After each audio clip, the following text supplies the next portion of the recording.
മൗനരാഗം സീരിയലിലേക്ക് എല്ലാവർക്കും സ്വാഗതം. അമലു കിടക്കുവാണ് കേട്ടോ. കാർത്തിയും കല്യാണിയും അടുത്തുണ്ട്. കാർത്തി പറയുക, വിഷമിക്കേണ്ട മോളെ, കുറച്ചു കാലം കൂടി അവൻ മോളുടെ ഒപ്പം ഉണ്ടായിരുന്നുവെങ്കിൽ ഇതിലും വലിയ അപകടം സംഭവിച്ചതിനായിരുന്നു. അമലു പറയാം, കിരൺ സാറും ചേച്ചിയും വന്നപ്പോൾ നിങ്ങളെല്ലാവരും കാട് കയറ്റക്കാരാണെന്നും അതിനെതിരെ സമരം ചെയ്യുന്ന അവനെ കൊല്ലാനും കണ്ടെത്താനും വേണ്ടിയിട്ടാണെന്ന് പറഞ്ഞ് ഞങ്ങളെ തെറ്റിദ്ധരിപ്പിച്ചു. കല്യാണി പറയാം, അവൻ അതല്ല, അതിനപ്പുറവും പറയും. അവൻ്റെ കാര്യങ്ങൾ നേടിയെടുക്കാൻ വേണ്ടിയിട്ട് അവന് നാവിനറിയാം എന്തെല്ലാം കള്ളങ്ങൾ പറയണമെന്നൊക്കെ കല്യാണി പറയും. അപ്പോൾ കാർത്തിക പറയുക, അമലു, കല്യാണി എല്ലാം പറഞ്ഞു കാണുമല്ലോ. എന്നെയും എൻ്റെ അമ്മയും കൊല്ലാൻ വന്നപ്പോഴാണ് കല്യാണിയുടെ അമ്മയ്ക്ക് കുത്തേറ്റത്. അത് കഴിഞ്ഞ് അമലുവിൻ്റെ വീട്ടിൽ നിന്ന് ക്രിസ്മസ് വേഷം ധരിച്ച് ഇവിടെ വന്നിരുന്നു. അന്ന് അവൻ വെടിവെച്ച് കൊല്ലാൻ നോക്കിയതാണ്, പക്ഷെ അവിടെ നിന്നും അവൻ രക്ഷപ്പെട്ടു. അമലു പറയാം, അവനെ കാണാതിരുന്നപ്പോൾ ഞാൻ പേടിക്കുകയും വിഷമിപ്പിക്കുകയൊക്കെ ചെയ്തതാണ് ചേച്ചി. വേലുവെട്ടൻ കാരണമാ അയാൾ പോയതെന്നും പറഞ്ഞ് ഒത്തിരി ഞാൻ വേലുവെട്ടനെ കുറ്റപ്പെടുത്തുകയൊക്കെ ചെയ്തിരുന്നു. ക്രിസ്മസിൻ്റെ അന്ന് പള്ളിയിൽ ഞങ്ങൾ പോകാറുണ്ട്. അതിനു വേണ്ടിയിട്ടുള്ള കരോൾ വേഷം ആണ് അവനെ കാണിച്ചത് ഞാൻ തന്നെയാണ്. ആ സമയത്തൊക്കെ അവൻ്റെ ഉള്ളിൽ ചതിയുണ്ടെന്ന് എനിക്ക് അറിയാൻ പറ്റിയില്ല ചേച്ചി എന്ന് പറഞ്ഞ് അമലു കരയുവാണേ. അപ്പോൾ കല്യാണി പറയേ, ഇനി അതും ഒന്ന് ഓർത്ത് മോൾ വിഷമിക്കേണ്ട അമലു. ഇരു ചെവി അറിയാതെ കാര്യങ്ങളൊക്കെ കഴിഞ്ഞല്ലോ. വേലുവിനും മാമിക്കോ ഒന്നും അറിയത്തില്ല, അവരൊന്നും അറിയുകയും വേണ്ട. ഈ ബാക്കിയുള്ള നിമിഷത്തെ പറ്റിയൊന്നും ഓർക്കേ വേണ്ട എന്ന് പറയും. ഞാനും കാർത്തിച്ചയോടും അമ്മയോടും കിരണോട്ടനും അല്ലാതെ ആരോടും പറഞ്ഞിട്ടില്ല എന്ന് പറയാം. എന്നിട്ട് കല്യാണം പെട്ടെന്ന് ഞെട്ടിയ പോലെ പറയാം, അതേ അമ്മുമ്മ നിൻ്റെ ലക്ഷണങ്ങൾ കണ്ട് മനസ്സിലാക്കിക്കൊണ്ട് എന്നെ ചോദ്യം ചെയ്തു. അതുകൊണ്ട് കാര്യങ്ങൾ പറയേണ്ടി വന്നു. പിന്നെ നിന്നെ സ്നേഹിക്കുന്നവൻ അറിഞ്ഞാലും എല്ലാം മനസ്സിൽ വയ്ക്കും. കിരണേട്ടൻ ഏറ്റെടുത്ത് നിൻ്റെയും വേലുവിൻ്റെയും കാര്യങ്ങളൊക്കെ നോക്കിക്കോളൂ. കാർത്തിച്ചിയുടെ കല്യാണം കഴിഞ്ഞാൽ നിൻ്റെയും വേലുവിൻ്റെ കല്യാണം ഉടനെ തന്നെ നടത്തണമെന്നാണ് ഞങ്ങളുടെ ആഗ്രഹം. അത് നിൻ്റെ ഊരിൽ വെച്ച് ആയാലും ഇവിടെ ആയാലും കുഴപ്പമില്ല. അപ്പോൾ കാർത്തിയെ പറയാം, ഊരിൽ വെച്ച് താലികെട്ട് നടത്തിയിട്ട് വിവാഹം ഇവിടെ വെച്ച് ഗംഭീരമായിട്ട് നടത്താമെന്ന് പറയുകയാണ്. അപ്പോൾ കല്യാണി പറയാം, അതെ അതെ, അതുകൊണ്ട് നീയും വെയിലും ഒന്നിക്കുന്നതിനെക്കുറിച്ച് ചിന്തിച്ചു, ബാക്കിയൊക്കെ മറന്നു കളഞ്ഞേക്കാൻ പറയുവാണ് കേട്ടോ. ശരിക്കും അതാണല്ലോ വേണ്ടത്. അപ്പോൾ കാർത്തിയെ പറയും, ഇപ്പോൾ ക്ഷീണമൊക്കെ എങ്ങനെയുണ്ട് മോളെ എന്ന് ചോദിക്കുമ്പോൾ അമലു പറയും, കുഴപ്പമില്ല. അപ്പോൾ കാർത്തിയെ പറയാം, കുറച്ച് കഴിഞ്ഞ് നീ എല്ലാവരുടെ ഒപ്പം ചേരണം, ചിരിച്ചും കളിച്ചും ജോലിയൊക്കെ ചെയ്ത് ഇനിയുള്ള നിമിഷം തള്ളി നീക്കണം. കഴിഞ്ഞതിനെപ്പറ്റി ഒരു കാരണവശാലും ഓർക്കരുത്, പ്രത്യേകിച്ച് ആ കൊലയാളിയെപ്പറ്റി. അമലു പറയാം, അവൻ ഇവിടെ വരുവാ ചേച്ചി. അപ്പോൾ കാർത്തിയെ പറയും, വരുമോ എന്നറിയില്ല, പക്ഷേ എൻ്റെ കല്യാണം മുടക്കാൻ ശ്രമിക്കും. അതിനിടയിലായിരിക്കും മിക്കവാറും അവൻ്റെ മരണം ഉണ്ടാകുന്നത്. ഒരാളല്ല, ഒരുപാട് പേർ അവൻ്റെ മരണത്തിന് വേണ്ടിയിട്ട് മുറവിളി കൂട്ടുന്നുണ്ട്.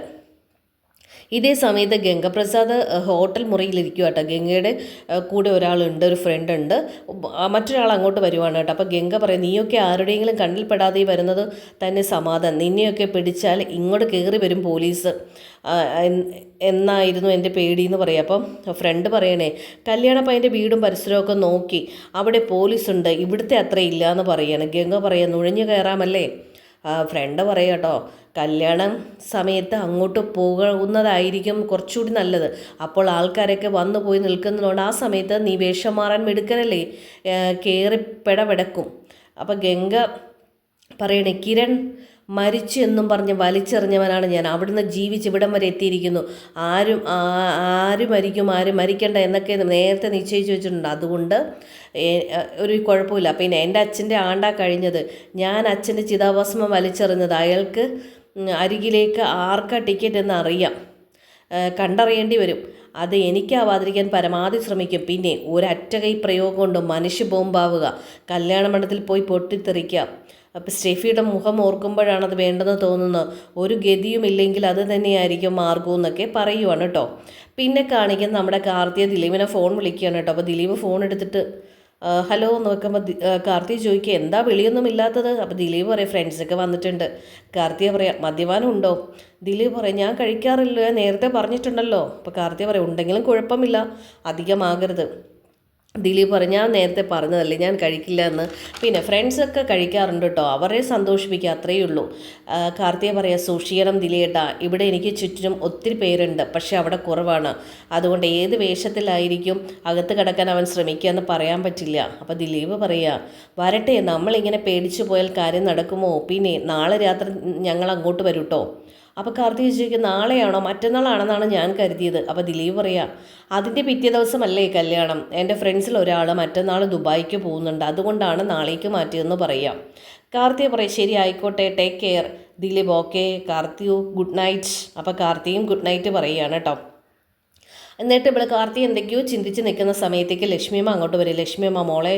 അപ്പോൾ കാർത്തിക പറയും ദിലിയേട്ടനെ അമ്മ വിളിച്ചത്, ആൾ ഓവർ കോൺഫിഡൻസിലാണ്. അപ്പോൾ ലക്ഷ്മിയമ്മ പറയാം അത്രയും കോൺഫിഡൻസ് വേണ്ടെന്ന് പറയുക കേട്ടോ.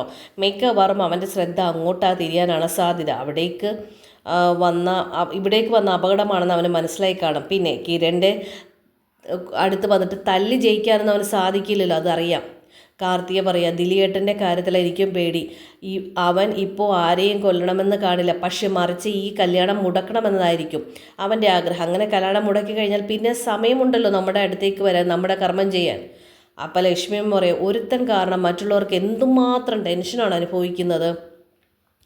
കാർത്തിക പറയുക എൻ്റെ മനസ്സ് പറയുന്നു അവൻ്റെ ആയുസ് അടുത്തു എന്നാണ്. അച്ഛൻ്റെ ആണ്ടിൻ്റെ തലേ ദിവസം ഞാൻ ഒരു സ്വപ്നം കണ്ടിരുന്നു, അവൻ എൻ്റെ വിവാഹത്തോടെ മരണപ്പെടുമെന്ന്. അപ്പോൾ ലക്ഷ്മിയമ്മ പറയുക അത് സത്യമാവട്ടെ, ആരുടെയെങ്കിലും ചോരക്കറ അവൻ്റെ കയ്യിൽ പറ്റുന്നതിന് മുമ്പ് അവൻ ഈ ലോകത്ത് നിന്ന് മറയട്ടെ. അവൻ പോയി കഴിഞ്ഞാൽ ദൈവത്തിനോട് ഒരേ ഒരു പ്രാർത്ഥനയുള്ളൂ, ഇനി ഇവനെപ്പോലത്തെ ഒരുത്തന് ജന്മം ഉണ്ടാവരുതെന്നാണ്. കാർത്തിക പറയുക അമ്മേ എങ്ങോട്ട് പോവുക, ഇന്ന് കഴിഞ്ഞാൽ പിന്നെ 2 രാത്രി കൂടിയിൽ ഞാൻ അമ്മയോടൊപ്പം ഉള്ളൂ, അതുകൊണ്ട് അമ്മയ്ക്ക് ഇവിടെ കിടന്നൂടെ എന്ന് ചോദിക്കുവാണ്.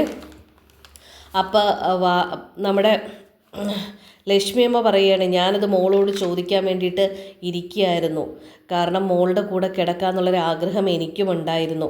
ഞാൻ കഴിക്കാനുള്ള മരുന്നൊക്കെ ഒന്ന് കഴിച്ചിട്ട് വേഗം ഇങ്ങോട്ട് വരാട്ടോ, അല്ലെങ്കിൽ അപകടമുള്ളപ്പോൾ ഒന്നിച്ച് കിടക്കുന്നതാണ് നല്ലത് എന്ന് പറയുക.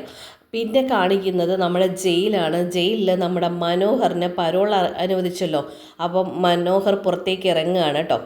പിന്നെ കാണിക്കുന്നത് വിക്രത്തെയാണ്. വിക്രം ഇങ്ങനെ ചിന്തിച്ചിരിക്കുവാണ് കേട്ടോ. ആ സമയത്തേക്ക് നമ്മുടെ രാഹുൽ വരുവാണ്. രാഹുൽ പറയാം അവൻ പുറത്ത് കിടക്കുന്നു, അവൻ പുറത്ത് കിടക്കാൻ കാത്തിരിക്കുമായിരുന്നു എൻ്റെ മോള്. വിക്രം പറയാം പക്ഷെ സരയു ഇത് അറിഞ്ഞിട്ടില്ലല്ലോ അങ്കിളെ, പിന്നെ എങ്ങനെയാ? സരയു അറിഞ്ഞില്ലെങ്കിലും ഗംഗേട്ടൻ അറിഞ്ഞാൽ മാത്രം മതിയായിരുന്നു, അതായിരുന്നു എൻ്റെ ആഗ്രഹം എന്ന് പറയണം. അപ്പോൾ രാഹുൽ പറയാം ആ മിടുക്കനുണ്ടായിരുന്നുവെങ്കിൽ ഇവൻ ഇത്രയും വിളച്ചിലടിക്കില്ലായിരുന്നു. അന്ന് അവൻ എൻ്റെ വയറ്റിൽ ചവിട്ടേൻ്റെ വേദന എനിക്ക് ഇപ്പോഴും മാറിയിട്ടില്ല എന്നൊക്കെ പറയുകയാണ്. അപ്പോൾ വിക്രം പറയാം പുറത്തിറങ്ങി കഴിഞ്ഞിട്ട് അവൻ മുങ്ങുമോ? രാഹുൽ പറയാം അതിനുള്ള സാധ്യതയൊക്കെ ഉണ്ട്, അറിയില്ല മുങ്ങുമോ ഇല്ലേ എന്നൊക്കെ. വിക്രം പറയാം ആ സമയത്ത് പരോൾ എനിക്കായിരുന്നു കിട്ടേണ്ടിരുന്നത്, അവിടെ ഒരു കല്യാണം നടക്കുക, എങ്ങനെയെങ്കിലും അത് മുടക്കിയേ പറ്റൂ. രാഹുൽ പറയും നീ പേടിക്കണ്ട, ഗംഗയെക്കുറിച്ചുള്ള വാർത്തകൾ നമ്മൾ പത്രത്തിലും ടി വിയിലുമൊക്കെ കാണുന്നുണ്ടല്ലോ, ഇപ്പോൾ അവൻ പിടികിട്ട പുള്ളിയാണ്. അവൻ ജീവനോടെ ഉണ്ടെങ്കിൽ കാർത്തിയുടെ കല്യാണം നടക്കാൻ സമ്മതിക്കില്ല. അപ്പോൾ കാർത്തിയുടെ കല്യാണം നടക്കുമോ ഇല്ലയോ എന്ന് നമുക്ക് കാത്തിരുന്ന് കാണാം. വീഡിയോ ഇഷ്ടപ്പെട്ടിട്ടുണ്ടെങ്കിൽ എല്ലാ കൂട്ടുകാരും തീർച്ചയായിട്ടും വീഡിയോക്ക് ഒരു ലൈക്ക് കൊടുത്തേക്കുക. അതുപോലെ നിങ്ങളുടെ ഫ്രണ്ട്സും റിലേറ്റീവ്സിനൊക്കെ ഷെയർ ചെയ്തും കൊടുക്കണം കേട്ടോ. പിന്നെ ഇനി അടുത്ത എപ്പിസോഡിൽ എന്തായിരിക്കും, കല്യാണം നടക്കുമോ അതോ ഗംഗപ്രസാദ് പോലീസിൻ്റെ പിടിയിലാവുമെന്നൊക്കെ നമുക്ക് വഴിയെ കാത്തിരുന്ന് കാണാം. അപ്പോൾ അടുത്ത എപ്പിസോഡിൽ കാണാം. എല്ലാവർക്കും ബൈ ബൈ.